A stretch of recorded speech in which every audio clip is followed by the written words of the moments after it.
Finales del siglo XIX. Inglaterra es la más poderosa de las naciones de la Tierra y Londres la mayor ciudad del mundo. Las torres del Parlamento de Westminster se alzan orgullosas para hablar del dominio político británico, del mismo modo que los bancos de la ciudad controlan el comercio internacional, mientras el Time da cuentas de las diversiones de la aristocracia en todo lo que va desde el Music Hall hasta las batidas para la caza del zorro. Desde el Palacio de Buckingham, la reina Victoria corona la edad de mayor brillo y poder de la historia de Inglaterra. Sin embargo, no todo es brillo en aquella Inglaterra, y para comprobarlo no hace falta irse a las minas de carbón o a los satánicos telares de Manchester.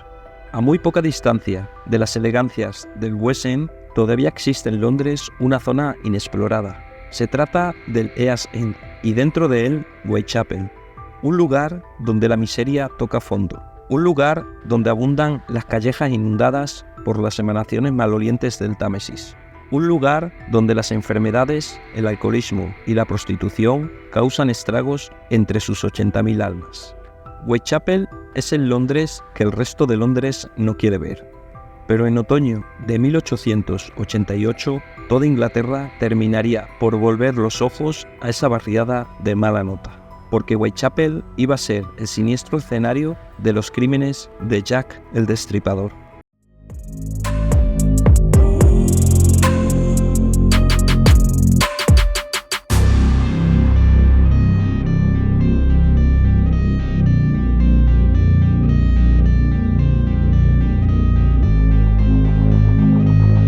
Bienvenidos a la Gruta del Crimen. Es posible que Jack el Destripador no fuera el más mortífero de los asesinos. De hecho, al lado de asesinos como Luis Alfredo Garavito, John Wayne Gacy o Andrei Chikatilo, Jack parecería un simple Boy Scout. Pero en cambio sí fue de los más crueles y sin duda el más famoso de todos ellos. Su nombre todavía nos evoca ese miedo que solo pueden provocar unos pasos en la oscuridad, con el resplandor del filo de un cuchillo en una calle solitaria. Algunos criminales nunca fueron capturados, pero a él hubo que ponerle un alias porque ni siquiera se capturó su identidad. Sin embargo, estas explicaciones no bastan para aclarar por qué más de 135 años después la figura del Destripador se ha convertido en leyenda. Porque siguen apareciendo libros y más libros en torno a sus crímenes, porque hay revistas especializadas en estudiar su perfil, o porque las investigaciones han llegado incluso a dar nombre a una materia, la riperología, a medio camino entre la ciencia y la mera especulación. La respuesta es sencilla. De haber sido apresado, Jack el Destripador habría dejado de interesarnos hace mucho tiempo, pero ocurre que tanto tiempo después, lo que sabemos de él es en esencia lo mismo que sabían en su tiempo. Nada. Lo único que se sabe de Jack el Destripador, por obvio que suene, es que mató, pero ni siquiera hay consenso en torno al número de víctimas. Sus asesinatos son tan solo una parte de los 11 crímenes de Whitechapel que tuvieron lugar en la época. Los investigadores más reputados limitan a 5 sus víctimas. Se trata de Mary Ann Nicol, Annie Chapman, Elizabeth Strayed, Catherine Edwards y Mary Jane Kelly. Todas ellas prostitutas, todas ellas abatidas por el alcohol y todas ellas, por desgracia, mucho menos recordadas que su asesino. También se ha acotado temporalmente la actuación del monstruo, de finales de agosto a mediados de noviembre. El Destripador asesinó durante apenas 70 días. Tal y como iba a escribir el detective Reid, uno de los más sagaces de los que siguieron el caso, estos son los únicos hechos comprobados. Todos los crímenes se cometieron tras el cierre de los bares. Todas las víctimas eran de la misma clase, la más baja entre las bajas, y vivían no más lejos de un cuarto de milla unas de otras. Todas además fueron asesinadas del mismo modo. El resto es todavía sombra y misterio.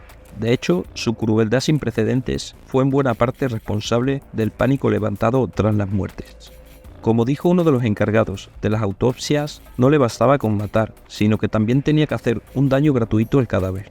Con pocas excepciones, su modus operandi era desmembrar a sus víctimas de una manera muy particular, pero sin entrar en más detalles, podemos asegurar que Jack disfrutaba tanto haciéndolo como recordándolo. Como bien apunta un riperólogo, el núcleo del miedo es que es incomprensible, y lo que desconocemos es lo más temido de todo. En el caso del Destripador, el misterio se sumaba al temor. Nunca nadie oyó un solo grito o una petición de socorro en un barrio donde la gente vivía literalmente en la calle. Ninguno de los cadáveres presentaba las heridas defensivas que resultan de oponer resistencia a un ataque. De hecho, el único presunto avistamiento del criminal solo ha servido para arrojar más terror sobre su modo de matar.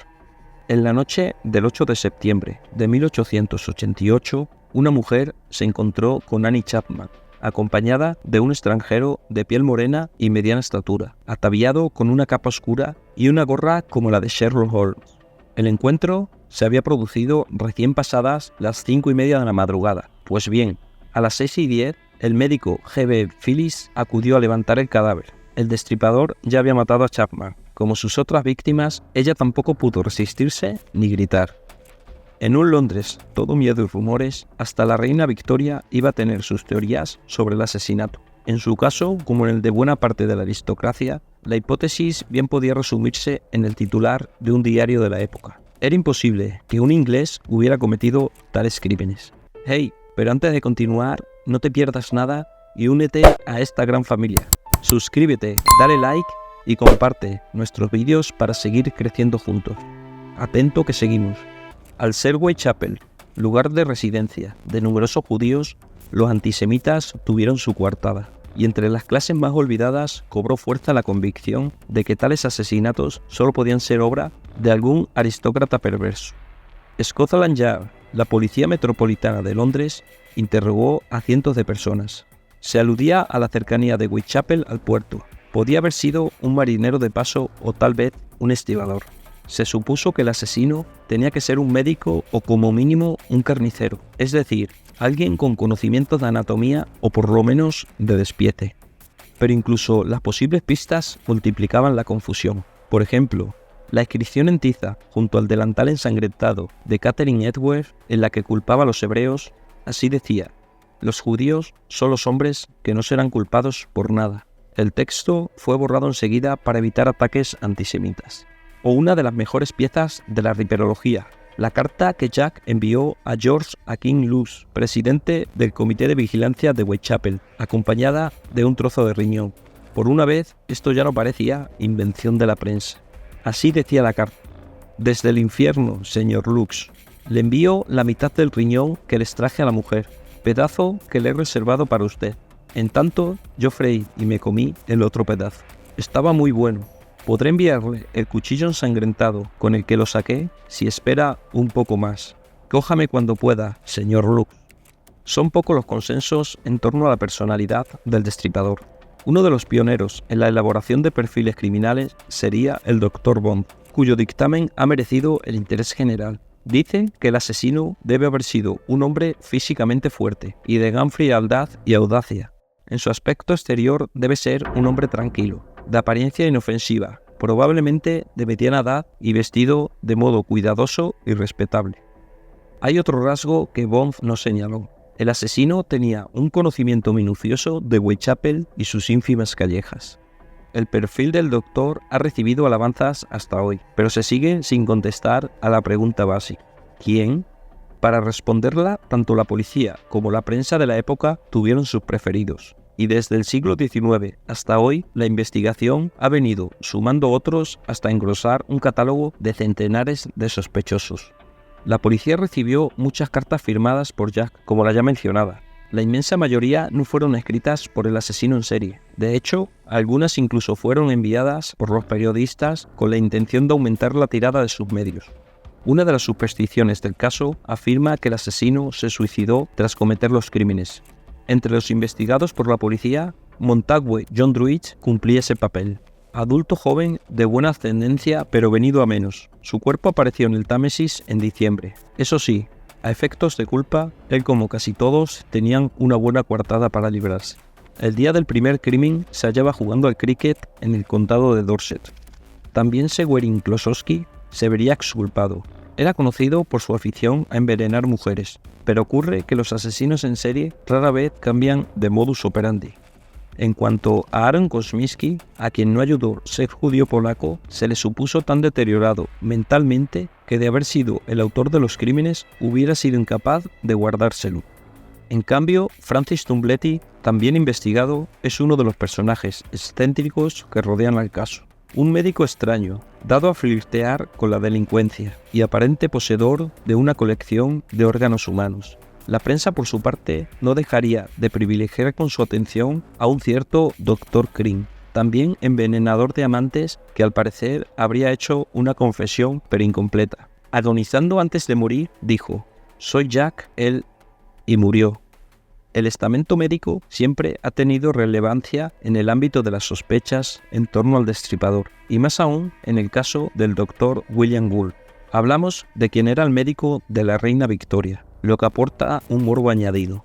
Algo semejante le pasaría al Dr. John Williams, ginecólogo de la princesa Beatriz y acusado de asesinar a prostitutas en un vano intento de investigar las causas de la infertilidad femenina. Otra de las conjeturas apunta a un príncipe, Alberto Víctor, duque de Clarence, nieto de la reina Victoria, hijo de crapuloso Eduardo VII y segundo en la línea de acceso al trono. Desde sus primeras incriminaciones hace ya más de medio siglo, se supone que Alberto Víctor, solo o en compañía de un supuesto amante, habría como mínimo conspirado para erradicar a quienes supieran de un presunto hijo ilegítimo suyo. Quien crea que esta historia es descabellada, aún no sabe la de Alexander Pedanchenko, quien según cierto manuscrito perdido de Rasputín y en calidad de agente de la policía secreta zarista, habría cometido los crímenes para manchar la reputación de Scotland Yard. ¿No es inverosímil que Rasputín nada menos tuviera algo que ver con las muertes de Whitechapel? ¿Será que la verosimilitud no ha sido nunca el fuerte de la riperología? Se cree que las muertes de 1888 sirvieron para tomarse en serio la situación de los suburbios en verdad mortales como Whitechapel. La insalubridad de esas zonas de peste llegaría en efecto a sede parlamentaria. Para entonces, sin embargo, la fiebre asesina del destripador ya se había convertido, como dice uno de los grandes historiadores de la ciudad, en un aspecto perdurable del mito de Londres. Jack el Destripador fue el primer criminal de una gran metrópoli. Los riperólogos coinciden en que las 5 víctimas canónicas que murieron a manos de Jack el Destripador eran prostitutas alcohólicas y que vivían de manera tan miserable que muchas veces no tenían ni los pocos chelines que costaban las habitaciones en las que llevaban a cabo su oficio y dormían.